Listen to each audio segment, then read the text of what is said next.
کیف یہدی اللہ قوما کفروا بعد ایمانہم، کیسے ہدایت دے گا اللہ ان لوگوں کو جو ایمان کے بعد کافر ہو گئے۔ اس کا کیا مطلب ہے؟ یعنی ان کے دل ایمان لے آئے تھے، مان لیا تھا، حقیقت منکشف ہو گئی تھی۔ جیسے سورۃ النمل میں ہم پڑھیں گے وَجَحَدُوا بِهَا وَاسْتَيْقَنَتْهَا أَنفُسُهُمْ ظُلْمًا وَعُلُوًّا، انہوں نے انکار تو کیا لیکن ان کی جی نے، دل نے ان کے یقین کر لیا تھا کہ بات صحیح ہے۔ دل اقراری ہے، زبان انکاری ہے۔ زبان انکاری کیوں ہے؟ ظلمًا وعلوا، حق تلفی کرنے کے لیے اور اپنی سربلندی کے لیے، اپنی چودراہٹ کے لیے، بغیم بینہم، ورنہ دل ان کے ایمان لا چکے تھے۔ تو کیف یہدی اللہ قوما کفروا بعد ایمانہم، کہ جب حق منکشف ہو گیا، دل نے گواہی دے دی کہ حق ہے، پھر بھی کفر کیا۔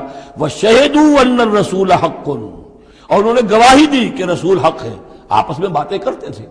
چنانچہ روایت میں آتا ہے کہ جو علقمہ کے دو بیٹے جو ہیں ابو حارثہ اور کرز، جب یہ چلے تھے یمن سے، نجران سے، تو کہیں ٹھوکر لگی کرز کے گھوڑے کو، تو اس نے کہا تعس العمد، ہلاک ہو جائے وہ دور والا، یعنی جس کی طرف ہم جا رہے ہیں، محمد کی طرف صلی اللہ علیہ وسلم۔ اس پر بڑے بھائی نے کہا، ابو حارثہ نے، تعست امک، تیری ماں ہلاک ہو جائے۔ اس نے کہا کیوں؟ میں نے تو محمد کو کہا تھا، جو کچھ کہا تھا، تمہیں کیوں اس طرح برا لگا؟ انہوں نے کہا تمہیں معلوم نہیں ہے، وہ وہی نبی ہیں، ہم پوری طرح جان چکے ہیں، وہ وہی نبی ہیں، ان کی شان میں گستاخی نہیں کریں گے، پکڑے جائیں گے ہم، وہ نبی ہیں اور وہی ہیں جن کے ہم منتظر تھے۔ انہوں نے کہا پھر مانتے کیوں نہیں؟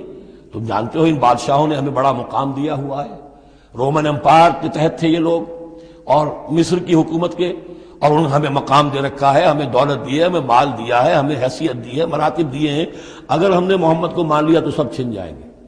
یہ باقاعدہ روایت میں موجود ہے۔ ابھی آتے ہوئے تو جاتے ہوئے کیا حال ہوگا آپ اس کا اندازہ کیجئے، جبکہ مباہلے سے فرار کر کے گئے ہیں۔ وَشَهِدُوا أَنَّ الرَّسُولَ حَقٌّ، وہ گواہی دے چکے ہیں کہ رسول حق پر ہیں اور حق ہیں۔ وَجَاءَهُمُ الْبَيِّنَاتُ، اور ان کے پاس کھلی کھلی نشانیاں آ چکی ہیں۔